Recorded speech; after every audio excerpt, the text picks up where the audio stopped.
Okay, what up, ladies and gents? Favorite Asian robot right here, recording the patch notes for 1.2.20 live while on stream. It's a long maintenance day, so let's get started. Unfortunately, the patch notes are not that meaty, but we will be able to get through them fairly fast. Okay, first and most important addition is the external component cores. Okay, you know how weapon cores exist in the game? Now there's cores for external components, and these are mostly defensive-based cores. External component cores enhance the performance of external components, all right? Only ultimate external components can have cores added, okay? You do not need, like, to unlock the core stuff with, like, the core unlocker, binder, or whatever thing. It's just unlocked as long as it's an ultimate component. I will test it in-game later tonight, so please do check it out with me, all right?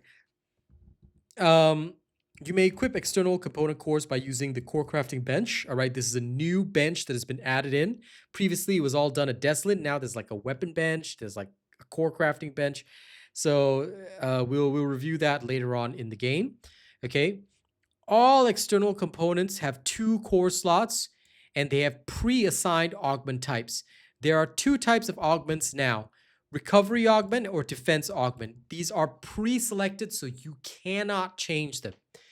You can only equip a core slot with the same augment type of external component core items, and options are granted once it is equipped.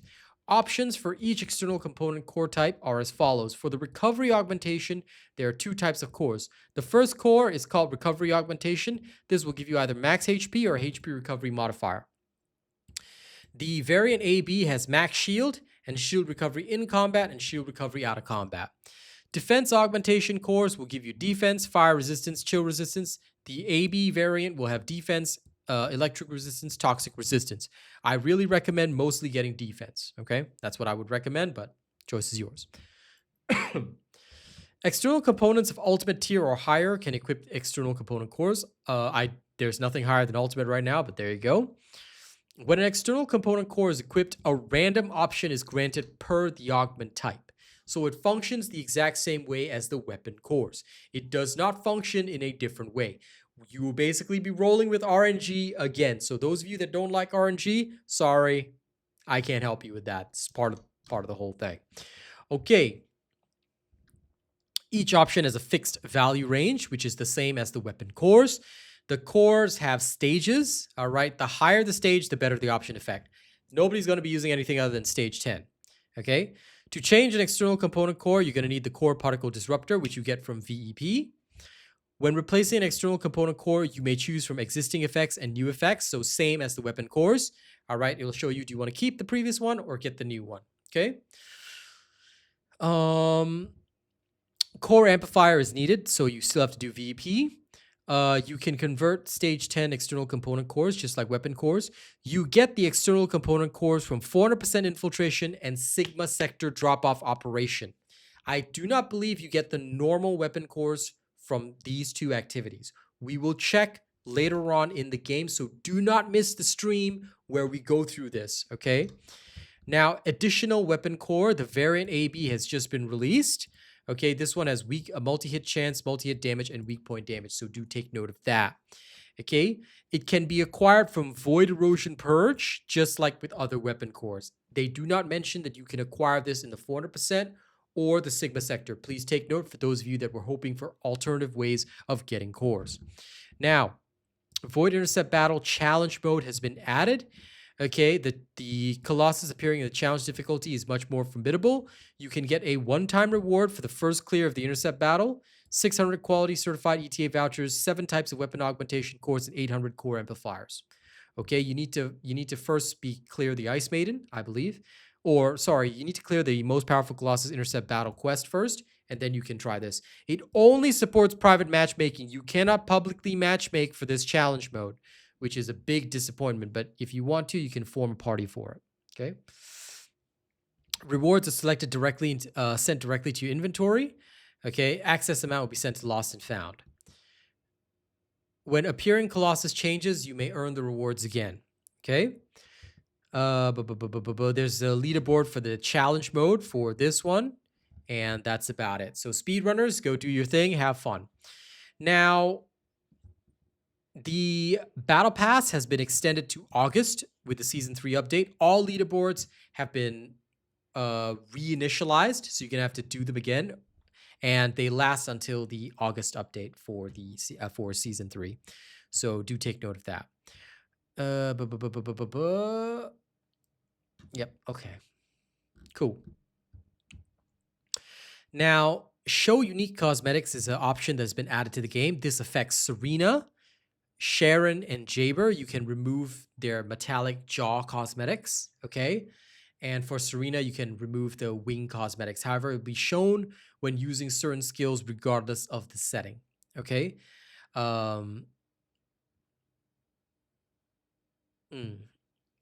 It's been added to the customization UI, so you do this from the customization UI. I'll check it out later tonight. Settings can be saved individually for each customization loadout slot. Photo mode has undergone some changes. There is now a decorate function, so you can make your selfies of your waifus even more this. Okay, so I guess if you really want to go fashion on this, you can. All right, there have been some changes to the shop, but the shop changes are mostly to do with the UI, like the font color, background color, all that kind of stuff. Yeah, okay. I'm gonna skip these changes because these are not relevant to the game. If there's anything in here that you believe is relevant to the game and that I missed, please put it in the comments to this video. I would really be grateful for that. Okay, they've added some new products to the store. The products being added are the special bundles, furry companions, growth bundle, cheerful doggo, aerial flip. It's all literally fellow stuff. So, oh, sorry, there is a themed doggo skin for your descendant. Okay. And you can also purchase the attendance memento if you miss a login day. Now, you can actually acquire past rewards for login events that you miss out on via the attendance memento item. So do take note of that. Excuse me for the yawn because I've been on for a little while. But if it's day 5 of the event, and let's say you only logged in 3 times, you can purchase this attendance memento from the store and then claim the login rewards for the 2 days that you missed. That's what it seems to say. I don't know how it realistically works because obviously we haven't tried it and I don't intend to try it. But if you guys figure it out, comment to the video. Okay, they've extended the Albion Special Dispatch login event by 1 week. So if you missed some days, you should be able to catch up as long as you didn't miss more than 7 days. Now, the Burning Summer event has just started. Look at this guide by the pool. All right, I really wish there was an actual pool. I hope they actually add one because I'd love to see the guide there.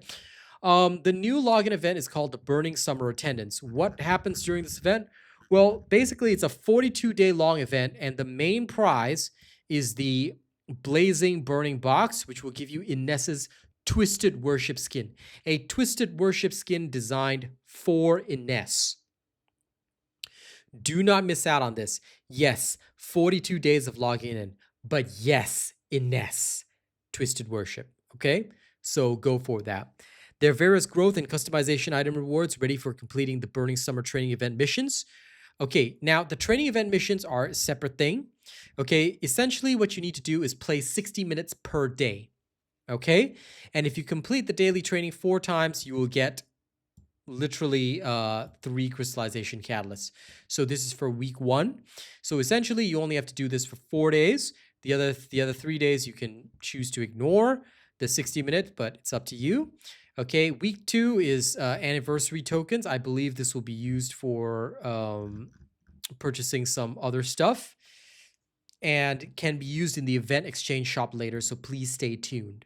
All right, the anniversary tokens will be used for a later shop, so don't miss out on week 2 as well. And week 3 is simply your final training. Complete any 10 infiltration operations, all right, and you'll get a total of 2 million gold. VP 10 times, 3 million gold. Okay, this one does not say if it's a daily or weekly operation. I believe it's just your final training. So I guess you're just supposed to do it. It doesn't specify a week, so I'm actually... Yeah, it doesn't actually specify a week. So I don't know if you can just complete it, but I'll just check it out. And if you can just complete it, like when I check it out later tonight, if you can just complete it, then, just do that and you're good to go. Okay, so that's it. Wait, sorry. After the maintenance on the 19th, which is today, all the way up until the 2nd of July. Okay, so this one you can complete immediately and just collect your 5 million gold. Just 10 runs of the infiltrations, 10 runs of VEP, and you're good to go. All right, the rest of the events are as scheduled. You can in fact complete the Burning Summer Training 2 anytime during the 2 weeks of the events. Okay. Now, content improvements. In terms of the contents, okay, what you need to do, let's see. Okay, they've shortened the standby time for the commencement of intercept battles. They've brought the starting location of some intercept battles closer to the Colossus spawn point. They have fixed it so that they deduct death count individually in all difficulties of the Void intercept battles. Basically, I think everybody has 3 lives. Again, we'll check it out later tonight. But when the death count runs out, the player will enter an indefinite DBNO, down but not out state, without a time limit. Resurrection is not available, but you may be rescued by another player. Okay. Combined Void intercept battle icon. So basically, I think people can be rezzed indefinitely as long as there's a teammate there, even if you so-called run out of lives. Combine Void intercept battle icons that were scattered across the map UI and different by difficulty level to one single icon. Okay, fair enough. Improved it to be displayed as a fixed icon at the bottom of the map UI. Okay.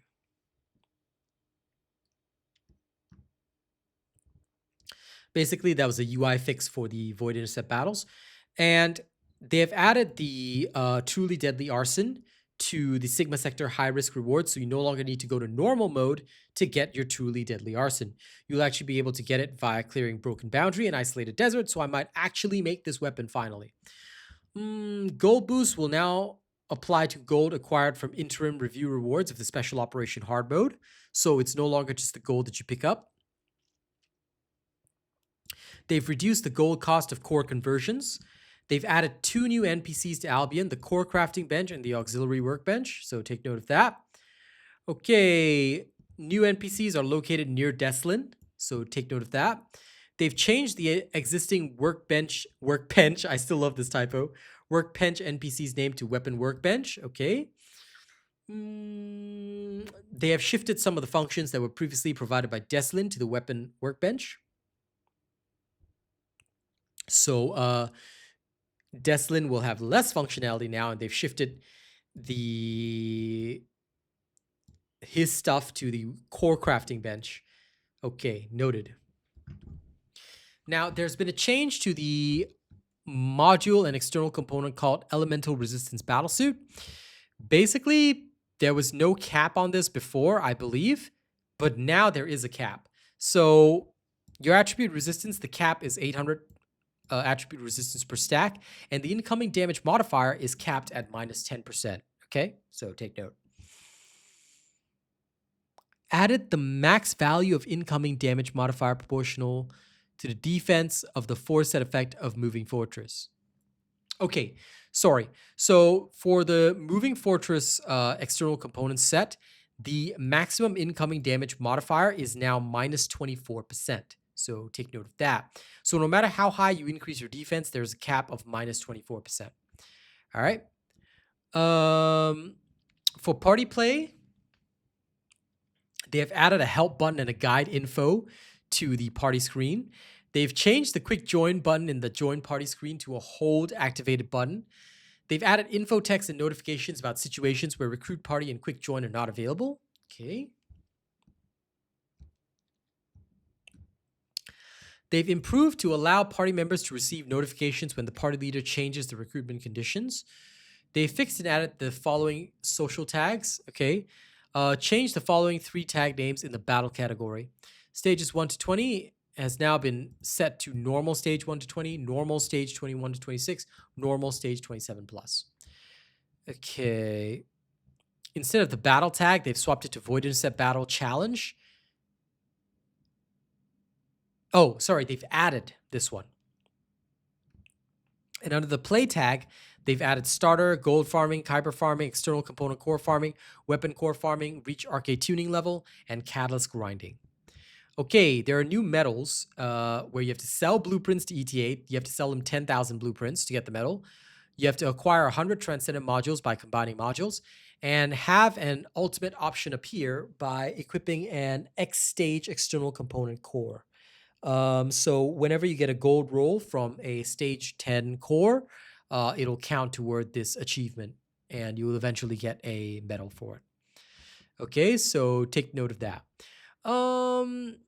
Expanded the max medal level to 3-star Albion Honor Medal and 5-star Council of Magisters Medal. Okay. They've done some UI, UX changes. Presets can now be reordered. So there's a way to reorder your presets if you want to shift them around, I guess. So y'all can read this and check this out if you want to. They have fixed the early stage tutorial info, made the video guide in some tutorial stages smaller to improve the early stage gameplay flow, added a guide so players can recognize next objectives when entering Albion for the first time. Changed info display in the loading screen to vary by mastery rank to enhance the quality of info provided. Okay. Bug fixes. Fixed an issue where Enzo's modification module supply firearm enhancer effect continued to be displayed even when Enzo left the party. So that's been fixed. Okay. They fixed the issue for multi-piercing sights, multi-piercing trigger on the shotguns and launchers from displaying incorrect stats. They have fixed an issue for the damage effect of the Guardian Lance. And most importantly, those people who are exploiting the bug whereby you could reset the cooldown of modules like Firing Fiesta, okay, fix an issue where a weapon is switched while an ultimate tier firearm module's effect is activated. The module effect's cooldown is reset. So there were some people who were taking advantage of this to reset the cooldown of Firing Fiesta. I told y'all, these are the kind of things that will get fixed. Do not exploit the game in an unintended way. When a module has a cooldown, switching a weapon should not change the cooldown of the module. 15-second cooldown means 15-second cooldown. Okay. They've adjusted some things about the UI and the leaderboard and some abnormal overlapping. Last but not least, they fixed an issue of the unnatural positioning of the chest attachment for female descendants wearing dandy corn. They fixed an issue where medals, Descendant modules, badge 1 and 2 awards were not counted when implanting Descendant module settings. Fixed an issue where the core cover text is displayed in the core area of removable parts of the Ice Maiden Intercept battle entry. Okay. Fixed an issue where the core amplifier was not displayed in the library. Fixed an issue where monsters spawned inside pillars in the Forgotten's 400% dungeon and prevented further progress of the gameplay. Okay. And that's it for the update. So, quick summary of everything that we discussed here. Main thing is that there's now external component cores, and in order to maximize your Descendant, sorry, it's up here, you will have to gather them from the Sigma sector and the 400%. Then there's a new additional weapon core, okay, for multi-hit chance and multi-hit damage. This is acquired from Void Erosion Purge. A Void Intercept Battle Challenge mode has been added for the Ice Maiden, so take note of that. The so-called Battle Pass and the Inversion Reinforcer, Void Erosion Purge Challenge, and leaderboards have all been extended until Season 3. There is a way to now remove the jaw cosmetics for Sharon, Jaber, and the wing cosmetics for Serena. Okay, this will be in the customization screen. In terms of photo mode, they've made changes where you can now decorate the photos that you take of your descendants. Okay. They have added some new bundles and things to the shop, mostly related to your fellow. There is a new 42-day login event, so take note of that. It's called Burning Summer Training, and the main reward, I guess, for your Burning Summer Training is a Twisted Worship skin for Ines on day 42. Okay, that event is, and there's also like daily, weekly missions, so yeah, you might want to log in 42 days to get your Ines Twisted Worship. Okay. Other than that, you can now get the Truly Deadly Arson in high-risk Sigma sector, so no need to go to the normal Sigma sector. There's been some module changes, and some new metals have been added. That should be about it for the summary. Thank you very much for watching this video. Don't forget to like, share, and subscribe. And let me know what you think of this patch. 7 hours maintenance for something so small seems a little off, but it is what it is, right? Let me know what you guys think, and thank you so much for watching this video. All right? Don't forget to like, share, and subscribe. And don't forget to register me as your content creator, please. Link is in the video description. Everybody should be registering me as your official content creator. Okay? Thank you. See you guys on the next one.